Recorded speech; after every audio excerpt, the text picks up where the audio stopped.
सर्वप्रथम सर्वांना श्री स्वामी समर्थ. स्वामी महाराजांच्या कृपेने तुमच्या सर्व चांगल्या इच्छा पूर्ण होत ही स्वामींचरणी प्रार्थना करते आणि आजच्या व्हिडिओला सुरुवात करते. उद्या 5 एप्रिल 2026 रविवार दिवशी नवीन वर्षाची पहिली संकष्ट चतुर्थी आलेली आहे.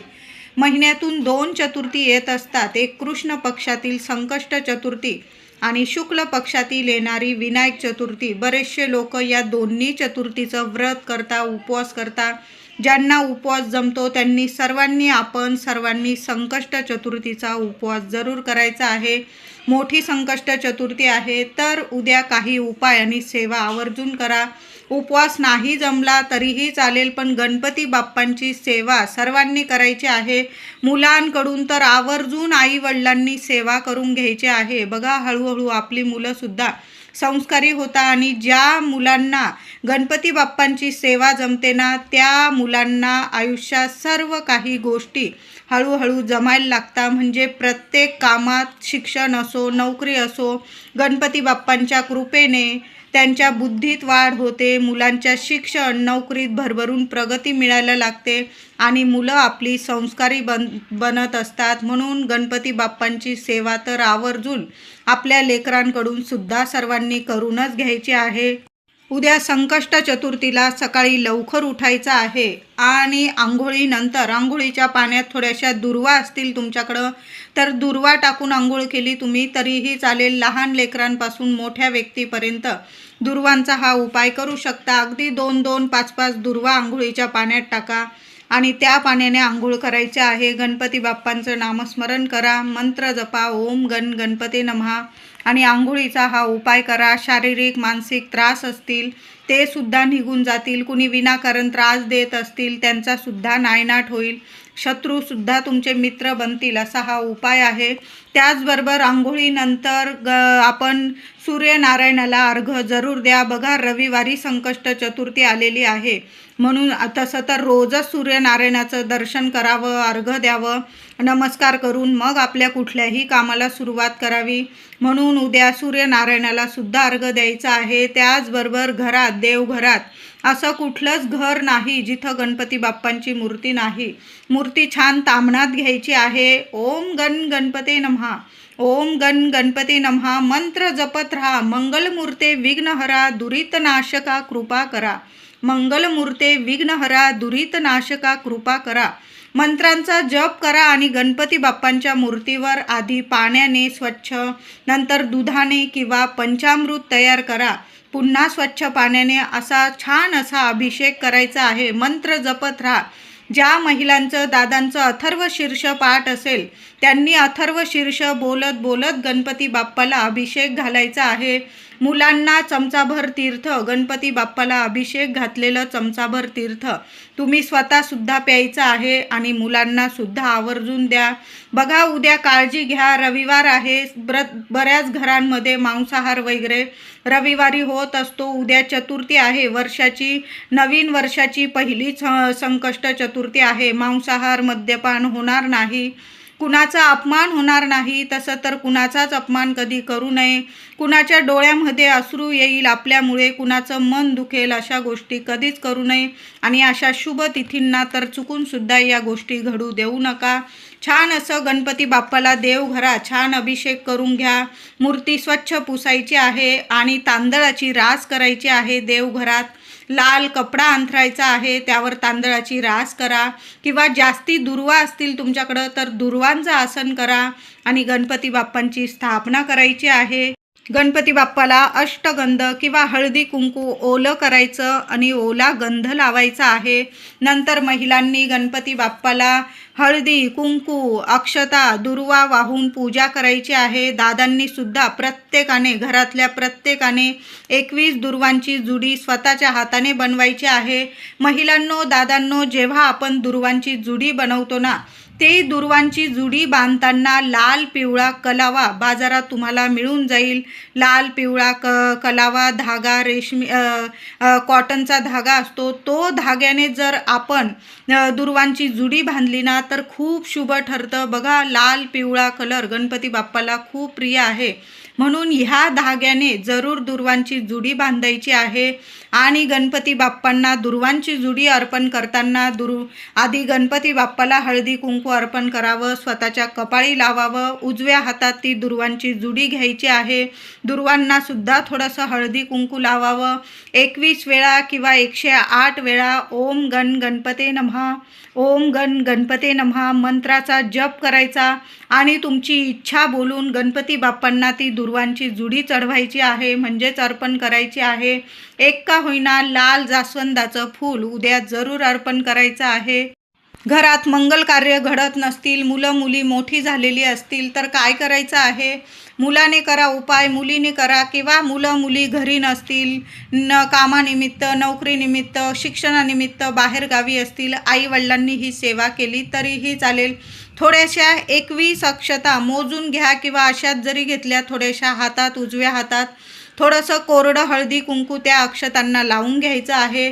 मनातली इच्छा बोला, माझ्या मुलाचं मुलीचं योग्य ठिकाणी योग्य वेळात लग्न कार्य, शुभ कार्य, मंगलमूर्ती गणपती बाप्पा तुमच्या कृपेने घडून येऊ द्या, माझ्या घरात शुभ कार्य होऊ द्या, तुमच्या आशीर्वादाने सगळं काही मंगलमय होऊ द्या. मी उदाहरण दिलेलं आहे. तुमच्या मनातील जी इच्छा असेल तुमच्या मुलाविषयी, मुलीविषयी, ती इच्छा बोलून घ्यायची आहे आणि गणपती बाप्पांना त्या अक्षता अर्पण करून द्यायच्या आहे. लवकरात लवकर तुमच्या घरात शुभ कार्य घडून येणार आहे. त्याचबरोबर गणपती बाप्पांना उद्या एका झाडाचे 2 पानं का होईना जरूर अर्पण करायचे आहे. सकाळीच ही पानं तोडून आणायची आहे. तर तुमच्या घराजवळ किंवा घरात शमीचं झाड असेल तर 2-4 पानं तोडून घ्यायची आहे आणि गणपती बाप्पांना दुर्वा अर्पण करतो ना, त्यावर जरी तुम्ही शमीची पानं अर्पण करून दिली, शमीची पानं अर्पण केल्यानंतर त्यावर हळदी कुंकू व्हायचं आहे, थोड्याशा अक्षता व्हायच्या आहे, मनातील इच्छा बोलून घ्यायची आहे. तुमच्या ज्या इच्छा असतील मुलांविषयी, तुमच्याविषयी, घरादाराविषयी, तुमच्या नोकरी किंवा तुमचा व्यवसाय असेल, सर्व इच्छा, प्रत्येकाला काही ना काही समस्या असतातच. गणपती बाप्पा आहे, विघ्नहर्ता आहे, सर्व चिंतामणी सगळ्या चिंता आपल्या दूर करतात. तर ज्या इच्छा असतील, समस्या असतील, शमीपत्र अर्पण करताना तुम्हाला बोलायचे आहे आणि गणपती बाप्पांच्या चरणाशी ते शमीपत्र 2 पानं का होईना जरूर अर्पण करायचे आहे. आता शमीपत्र नसतील तुमच्याकडं तर मग 2 विड्याची पानं घ्यायची आहे, स्वच्छ धुवून घ्यायची आहे आणि 2 विड्याच्या पानांना थोडं हळदी कुंकू लावायचे, थोड्याशा अक्षता त्यावर ठेवा. दोन्ही हातात ते विड्याची पानं घ्यायची, 2 घ्यायची आहे आणि तुमच्या मनातील इच्छा बोलून गणपती बाप्पांजवळ ती 2 विड्याची पानं अर्पण करायची आहे. सुंदर अनुभव देणारी सेवा आहे. बघा, उन्हाळा चालू आहे, शमीपत्र असेल किंवा विड्याची पानं गणपती बाप्पाला शांत करतात, थंडावा देत असतात आणि आपल्या सर्व मनोकामना पूर्ण करून देतात. काही चूकभूल झालेली असेल कळत न कळत, त्यातून सुद्धा गणपती बाप्पा आपल्याला माफी करतात आणि आपल्या मुलाबाळांचं एका रात्रीतून आयुष्याचं सोनं करतात. कठीण समस्येतून सुद्धा मार्ग काढून देतात. संकष्ट चतुर्थी आहे, कुणालाच गणपती बाप्पा खाली हात ठेवत नाही. हे गौरीपुत्र श्री गणेशा, हे पार्वती नंदना, माझी इच्छा पूर्ण करा असं बोलून घ्या महिलांनो. आणि प्रत्येक आईने ही 2 पानं तरी गणपती बाप्पांना जरूर अर्पण करा. गौरी मातेचं नामस्मरण करून जी महिला, जी आई गणपती बाप्पाला हाक मारते ना, त्या महिलेला, त्या आईला गणपती बाप्पा कधीच खाली हात ठेवत नाही. ही सेवा तुम्ही घरात सुद्धा करू शकता, मंदिरात सुद्धा करू शकता. शमीची 2 पानं अर्पण जरूर करा. शमीचं पान नसेल तुमच्याकडं, विड्याची पानं सगळीकडं तुम्हाला मिळून जाईल. 2 विड्याची पानं तुम्ही घरात पण अर्पण करू शकता आणि मंदिरात सुद्धा अर्पण करू शकता. उद्या देवघरात एक अखंड दिवा चालूच ठेवायचा आहे. दिवा स्वच्छ घसून घ्यायचा आहे. तेलाचा असेल दुहेरी वाट टाका, तुपाचा असेल फुलवाट टाका, गाईचा तुपाचा असेल तर अतिशय उत्तम, नसेल जे तूप असेल ते दिव्यात टाका. चिमूटभर हळद टाकायची आहे आणि दिव्याची हळद कुंकू फुलं वाहून गणपती बाप्पांचं नामस्मरण करा. ओम गण गणपते नमः तुमच्या मनातील इच्छा बोलून दिवा प्रज्वलित करायचा आहे. 2 लवंग टाकता आल्या दिव्यात तर जरूर टाका, लक्ष्मी नारायणांची सुद्धा कृपा होईल. उद्या गणपती बाप्पाला गूळ खोबऱ्याचा नैवेद्य सकाळी महिलांनो जरूर दाखवून द्या. थोडासा खोबऱ्याचा तुकडा किंवा छोटीशी वाटी घेतली आणि खोबऱ्याची, सुक्या खोबऱ्याची त्यात गूळ भरायचा आहे आणि गणपती बाप्पांना छान पाणी फिरवून गणपती बाप्पांना नैवेद्य दाखवायचा आहे. संध्याकाळी त्याच गूळ खोबऱ्याचे तुम्ही मोदक बनवले तर अतिशय उत्तम. तुमच्याकडं जर आंबे असतील, वेगवेगळ्या प्रकारची फळं असेल तर उद्या गणपती बाप्पाला आंब्याचा, वेगवेगळ्या फळांचा मोदक, लाडू असा नैवेद्य जरूर दाखवा. नाहीच जमलं, गूळ खोबरं सुद्धा गणपती बाप्पाला खूप प्रसन्न करतं. सकाळी पण नैवेद्य दाखवा, संध्याकाळी सुद्धा नैवेद्य दाखवायचा आहे. बऱ्याच ठिकाणी चंद्रोदय बघितल्यानंतर उपवास सोडला जातो. तर उद्या संकष्ट चतुर्थीचा चंद्रोदय रात्री 9:47 म्हणजे जवळजवळ 9:45 वाजता चंद्रोदय आपल्याला दिसणार आहे. तर उद्या चंद्रोदय नंतर जी व्यक्ती उपवास सोडते ना, तर तुम्हाला 9:45 वाजता उपवास सोडायचा आहे. तर उद्या संध्याकाळी गणपती बाप्पांची कापूर आरती करायची आहे. उद्या देवघरात गणपती बाप्पांची आरती जरूर करायची आहे. कापूर आरती करा आणि संध्याकाळी कापूरसोबत एक वस्तू जाळायची आहे. ती म्हणजे छोटासा सुक्या खोबऱ्याचा तुकडा घ्या, त्यावर कापूर जाळा, त्यावर 2 लवंग जाळायचे आहे. थोडा लोबान असेल, गुगल असेल तोही जाळू शकता तुम्ही. नसेल फक्त 2 कापराच्या वड्या घ्या. थोड्याशा सुक्या खोबऱ्यावर तो कापूर जाळा, त्यावर 2 लवंग, अख्ख्या 2 लवंग फुलाच्या बघून घ्या. या कापराच्या धुपामुळे गणपती बाप्पा प्रसन्न होतात. आपल्या घरातली जी नकारात्मकता असते ती दूर होते आणि ज्या लवंग जाळतो ना त्यामुळे घरातलं वातावरण सकारात्मक होतं आणि माता लक्ष्मीसुद्धा आनंदाने आपल्या घरात प्रवेश करते आणि स्थिर स्वरूपात वास करते, अखंड लक्ष्मी नांदते. म्हणून अशा पद्धतीने उद्या आठवणीने संध्याकाळी कापूरसोबत या दोन्ही वस्तू जाळायच्याच आहे. उद्या शमीच्या झाडाखाली तुम्हाला एक दिवा लावता आला महिलांनो, सकाळी लावा, संध्याकाळी लावा, पण एक दिवा जरूर लावा. त्याचबरोबर तुम्हाला गणपती बाप्पांच्या मंदिरात जरी एक दिवा लावता आला, तुपाचा दिवा, गाईच्या तुपाचा दिवा, तर आवर्जून लावायचा आहे. घराजवळ जे गणपती बाप्पांचं मंदिर असेल, मोठ्या ठिकाणी तुम्हाला म्हणजे आपल्याला जास्त वेळ तिथं उभं राहू देत नसेल, पण तुमच्या घराजवळ गणपती बाप्पा आहे, सर्व ठिकाणी आहे, जिथं जिथं बघाल ना गणपती बाप्पा आहे. तुमच्या घराजवळ जे गणपती बाप्पांचं मंदिर असेल तिथं जायचं आहे. बाप्पांना दुर्वा अर्पण करा, जास्वंदाचं फूल अर्पण करा, फळं नेलेली असेल, पेढे, मोदक, जो नैवेद्य नेलेला असेल तो नैवेद्य अर्पण करा आणि गणपती बाप्पांजवळ एक गाईच्या तुपाचा दिवा जरूर लावा. हे गौरीपुत्र श्री गणेशा, हे पार्वती नंदना, माझ्या इच्छा पूर्ण करा असं गणपती बाप्पाला प्रार्थना करा आणि तुमच्या मनातील इच्छा बोलायची आहे. कुठलीच आई खाली हात घरी येणार नाही. तुमच्या सर्व इच्छा गणपती बाप्पा जरूर पूर्ण करणार आहे.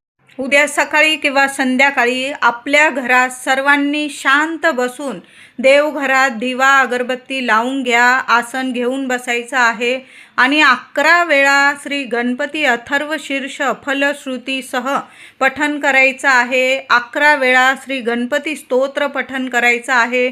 गणपती बाप्पांची आरती करा. बघा, आपलं घरात जेव्हा आपल्या देवांची अशा शुभ तिथींना सेवा होते ना, ती वास्तू नेहमी प्रसन्न राहते आणि अशा वास्तूतच नेहमी लक्ष्मी वास करते. तिथं कशालाच कमी पडत नाही. कुठलं विघ्न संकट गणपती बाप्पा कधी फिरकू देत नाही. मुलाबाळांची दिवस रात्र प्रगती व्हायला लागते. म्हणून महिलांनो, दादांनो, ही सेवा आपल्या लेकरांकडून सुद्धा करून घ्या. लहान मुलं असतील चालेल, तोडकी मोडकी सेवा सुद्धा गणपती बाप्पाला प्रिय आहे. जशी बोलतील तशी तुम्ही बोलायला सुरुवात करा. आपली मुलं आपल्या पाठोपाठ बोलायलाच लागतात. मुलं म्हणजे माती असतात, जसे घडवाल ना तसेच वळण लागतं आपल्या मुलांना. म्हणून गणपती बाप्पांची दर संकष्ट चतुर्थीला, मी तर म्हणते रोज मुलांकडून गणपती स्तोत्र जरूर पठण करून घ्यावं, अथर्व शीर्ष पठण करून घ्यावं. बघा, मुलं शाळेत जाणारे असतील किंवा मोठे असतील मुलांना या 2 सेवा तर आवर्जून शिकवायच्याच आहे. गणपती स्तोत्र ज्या मुलाचं पाठ असतं ना त्या लेकरावर कधीच कुठलं संकट येत नाही. अथर्व शीर्ष गणपती बाप्पांचा तर प्राण आहे. अथर्व शीर्ष म्हणजे अथर्व शीर्षसुद्धा पठण करून घ्यायचं आहे मुलांकडून. हळूहळू मुलांकडून पठण होऊन जाईल, पाठ होऊन जाईल. मुलं बघा दर संकष्ट चतुर्थीला स्वतः देवघरासमोर बसतील, हात जोडतील आणि गणपती बाप्पांचं अथर्व शीर्ष पठण करतील. बघा किती आनंद होता. आपली मुलं जर स्वतःहून येतात देवघरासमोर, आसन घेऊन बसतात, गणपती बाप्पांची सेवा करतात ना, तर सर्व काही गणपती बाप्पाने आपल्याला दिलेलं आहे. बाप्पांचा भरभरून आशीर्वाद आहे. हीच तर म्हणजे आपली जी श्रद्धा भक्ती त्याचं फळ हेच असतं जेव्हा आपली मुलं स्वतःहून भक्ती सेवा करायला लागतात. म्हणून मुलांकडून तर आवर्जून गणपती स्तोत्र आणि अथर्व शीर्ष पाठ करून घ्या. तोडकं मोडकं चालेल, जसं बोलतील तसं, जेवढ्या ओव्या बोलतील तेवढे, पण बोलून घ्यायचं आहे. उद्या संध्याकाळी मुख्य दाराशी सुद्धा एक दिवा आवर्जून लावा. बघा संकष्ट चतुर्थी आहे, उद्या मोठा दिवस आहे. माता लक्ष्मीच्या स्वागतासाठी थोडा जास्त वेळ चंद्रोदय होईपर्यंत तरी चालेल. 9:30 पावणे 10 पर्यंत तो दिवा चालेल. 7 वाजेपासून 10 वाजेपर्यंत तरी चालेल. एवढं तेल किंवा तुपाचा लावत असाल तूप, नाही जमलं जे तेल देवांच्या दिव्यांसाठी वापरतात ते टाका आणि मुख्य दाराशी दिवा जरूर लावा. तुळशीजवळ सुद्धा दिवा लावून ठेवा. शमीचं झाड असेल, शमीच्या झाडाजवळ सुद्धा एक दिवा लावायचा आहे. बघा काही ठिकाणी तर चंद्रोदय जेव्हा होतो ना, चंद्राला आधी गणपती बाप्पांना आरती करून ओवाळलं जातं, नंतर बाहेर जाऊन चंद्राला अर्घ्य देऊन ओवाळून मग उपवास वगैरे सोडलं जातं. तुम्ही जशी परंपरा आहे तुमची दर संकष्ट चतुर्थीला तुम्ही जशी सेवा करता तशाच पद्धतीने करायचं आहे आणि मग तुम्हाला उपवास सोडायचा आहे. देवांना नैवेद्य दाखवा आणि सहकुटुंब सहपरिवार देवांना नैवेद्य दाखवल्यानंतर उपवास सोडायचा आहे. तुम्ही गणपती मंदिरात जाल आणि मंदिराबाहेर एखादा गरीब व्यक्ती असेल त्याला खायला प्यायला अन्नदान सर्वात श्रेष्ठ असतं. म्हणून उद्या संकष्ट चतुर्थीला एखाद्या गोरगरिबाचं पोट भरता आलं, पैसे दान करण्यापेक्षा कुणाला तरी पोटभर जेवण दिलं तर अतिशय उत्तम. उन्हाळ्याचे दिवस आहे, तुम्ही छत्री चप्पल वगैरे अशा गोष्टी पण दान करू शकता, पण पाणी आणि अन्नदान जरूर करायचं आहे. व्हिडिओ आवडला असेल लाईक करा, शेअर करा, चॅनलला नक्की सबस्क्राईब करा. धन्यवाद.